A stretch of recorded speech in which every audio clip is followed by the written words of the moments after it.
Well, first question, when did you decide that you wanted to make a movie about a terrorist attack? Well, first it's not exactly about a terrorist attack. My idea was not only to concentrate on terrorism, you know. Actually, it's not a word I use a lot for the film. I use more like the idea of insurrection, you know, something. And the idea came around 2010. I was working on a period film called House of Tolerance. It was a film set in 1900. And I was a little scared to be disconnected from contemporary world. So I wanted to go back after that film to a very contemporary film.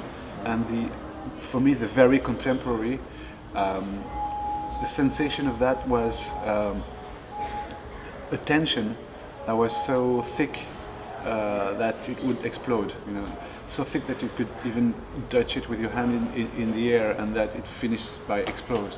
So my first image of the film, yes, it was special buildings in Paris that would explode because it's what I could feel. Then I decided to work this as more as a, in a way, action movie, much more than a political movie with words and discussions and people talking together. And it's more a film that goes into the line of insurrection groups much more than religious terrorism. Yeah, because these young teenagers, they all come from different origins. Yeah. And yet they are able to plan an attack together. Can you explain that? Because they all seem so different to me. I wanted to show that there is a general tension in the city, and that's why it was very important for me to have a group of people that have probably not the same reasons, you know, but they can have the same anger.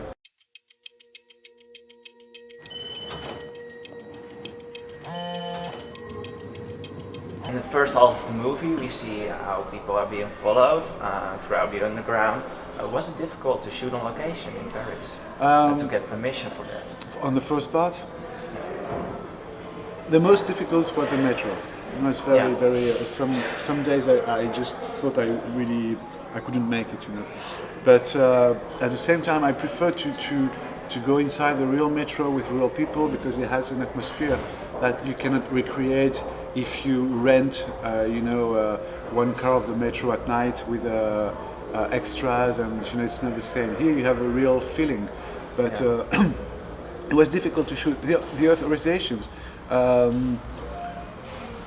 it was okay. I think I said to a lot of people that the film was set in the future, in 2025. Yeah.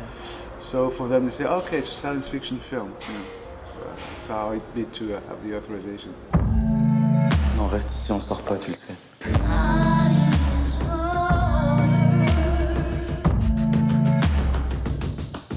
And the second half of the movie, it takes place in a luxury store.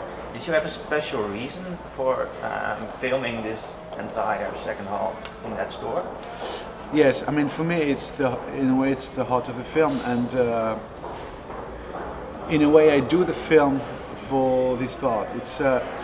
I think it's an incredible location. Mm-hmm. What it means is in today's world and the way it's built, thought. This kind of stores, they are a recreation of the world inside the world, you know? And it's an idea of the perfect world. How did you manage to compose your own music for Nocturaama? Because I saw you did the musical score. Yes. Well, in fact, I do the music while I write the script at the same time. Mm. For example, if I feel that a scene needs some music, I go from my study to my little studio and I start to search the sound of the scene, which kind of texture, which kind of the color of the music, you know. And usually when I finish the script, the music is almost finished. Because for me, music is not something that is illustrative. It's something that is narrative. It tells something.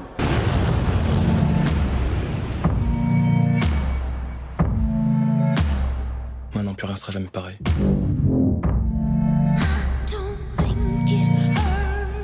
how would you react to people who go to the movie and say, well, I thought there wasn't enough narrative content, because you said the style is very important and the style tells a story, but maybe some people would say, well, I wanted more narrative, I want to know the motives of the people who did it. How would you react to that? But it's of course a question that I usually have in the Q&As after the screening. You know, Yeah. someone asks, why don't we know why? Yeah. And I think it's a normal reaction of someone who's watching the film. But if I had put, you know, the discussions that would be before the film in a way, Yeah.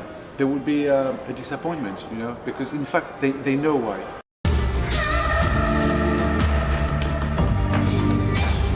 Faut rester calme. Could you name some filmmakers or movies that inspired you for writing this script? Because you said you wrote it all by yourself, but where does the story come from? For writing, not a lot.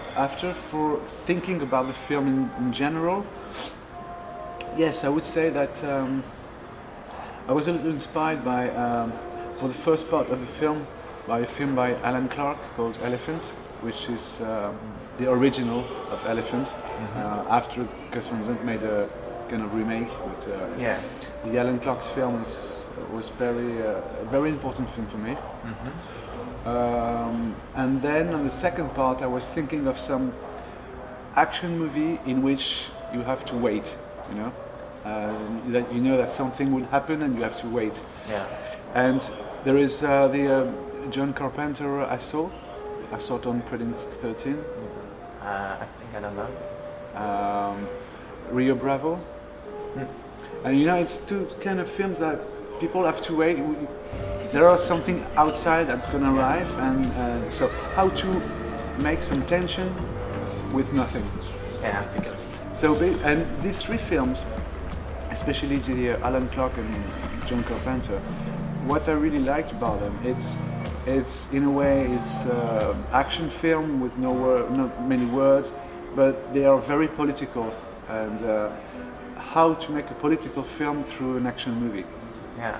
So the first half of the movie is suspense, and then you get the action. Could I say that? Yeah, kind of thriller in a way. Yeah. Et là, j'ai la trouille.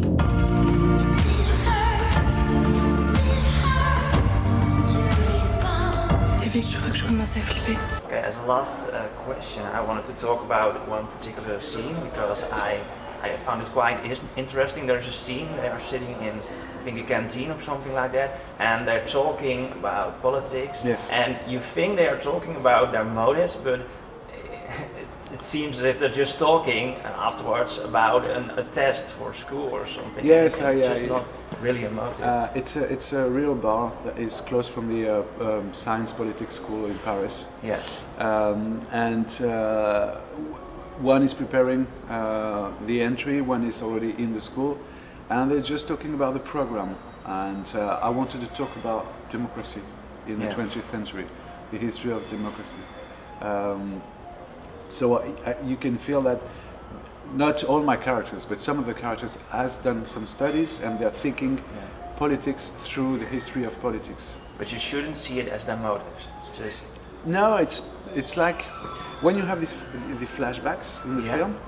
For me, it's like comment on dit ça, impressionist painting.